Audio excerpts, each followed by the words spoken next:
जय श्री कृष्णा। आज हम जानेंगे आत्मा का निवास स्थान कहाँ है तथा शरीर में इसका क्या संबंध है। ये जानना सिर्फ ज्ञान नहीं बल्कि अपने अस्तित्व को समझना है। यदि हम आत्मा को यानी कि सत्य स्वरूप में अगर हम आ जाते हैं तो हम एक चैतन्य आत्मा हो जाते हैं। इस स्थिति में हम सदा प्रसन्न रहते हैं तो अपने जीवन में हम परम सुख की वर्षा होगी। तो ये समझने के लिए कि आत्मा का इस शरीर के साथ क्या संबंध है, आत्मा का स्वरूप कैसा है, आत्मा शरीर में कहाँ रहती है तथा कहाँ से आती है, कहाँ जाती है, इस संसार में क्यों आई है, क्या उसे मोक्ष मिल सकता है या नहीं, आइए जाने। आत्मा एक चैतन्य शक्ति है क्योंकि शरीर तो एक साधन है। आत्मा का शरीर के साथ मैं और मेरा के रूप में स्पष्ट किया जाता है।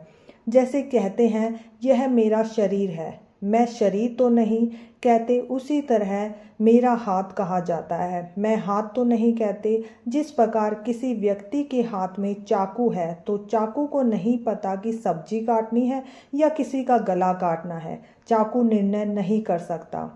उसी प्रकार चाकू का प्रयोग करने वाला हाथ भी नहीं सोच सकता कि मुझे इससे क्या करना है, क्योंकि हाथ भी चाकू की तरह एक साधन मात्र है।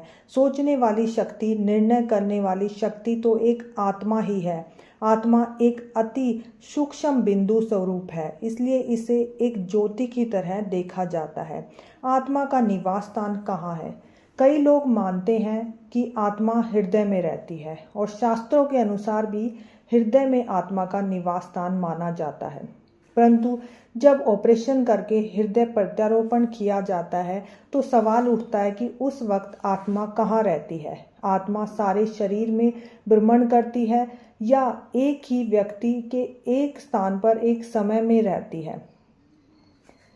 व्यक्ति एक ही समय में सुन भी रहा होता है, बोल भी रहा होता है, हाथ भी हिला रहा होता है और चल भी रहा होता है, तो उस वक्त आत्मा कहाँ रहती है? इससे साफ होता है कि आत्मा का एक निश्चित स्थान होना चाहिए। उदाहरण के लिए एक गाड़ी में ड्राइवर का एक निश्चित स्थान होता है, ठीक इसी तरह मस्तिष्क पूरे शरीर को नियंत्रित करता है।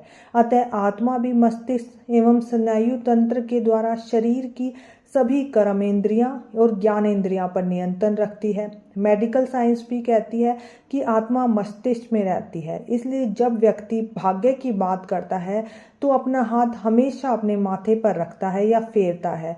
अतः आत्मा भ्रुकुटी के मध्य में होती है। आत्मा कहाँ से आई है और कहाँ जाएगी? आत्मा परम धाम से आई है। जब मनुष्य अपनी भूमिका निभाते निभाते थक जाता है तो उसको भी अपना घर याद आता है और वह उसकी तलाश करता है जहाँ उसे परम शांति प्राप्त होती है। ऐसे परम धाम से हमारी आत्मा आई है। फिर हम उस खोज में लग जाते हैं और उस खोज में लगते लगते हम बढ़ते बढ़ते भगवान तक पहुँच जाते हैं। इस प्रकार हमने आज शास्त्रों के अकॉर्डिंग और साइंस के अकॉर्डिंग पता लगाया कि आत्मा कहाँ रहती है। अगर ये बातें आपके मन को छू गई हों तो इस ज्ञान यात्रा में हमारे सहायता करें, जुड़े रहें। कृपया सब्सक्राइब करें, शेयर करें ताकि और आत्माएं भी लाभ पा सकें। हरे कृष्णा।